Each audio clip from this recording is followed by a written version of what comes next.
تعالوا معايا النهاردة هنعمل مع بعض رقاق ناشف. طريقته جميلة جدا وبسيطة ومبياخدش معاكم وقت.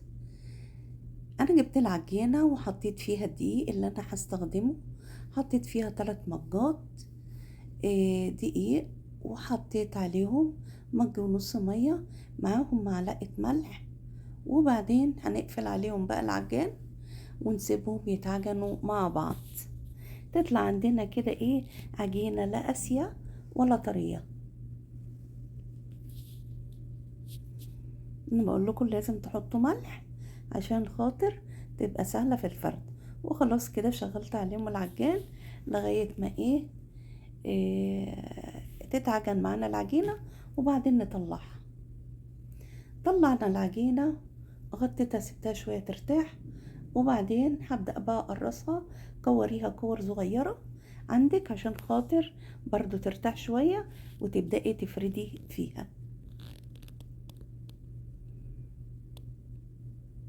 انا مش عايزة الكور لا صغيرة ولا كبيرة، هتبقى كور كده كويسة. ولازم تحطي تحت الكور بتاعتك دقيق، كمية دقيق كتيرة. وبدأنا اهو ناخد من العجين ونكور عشان تخلصي نفس الكمية بنفس الطريقة. اعملي كور كتير كده جنب بعضها قبل ما تخلصي تاخدي من الاولاني تفردي، تكون ارتاحت معاكي وجميلة وسهل جدا، مياخدش معاكي وقت. خلاص عملت كمية كده كبيرة،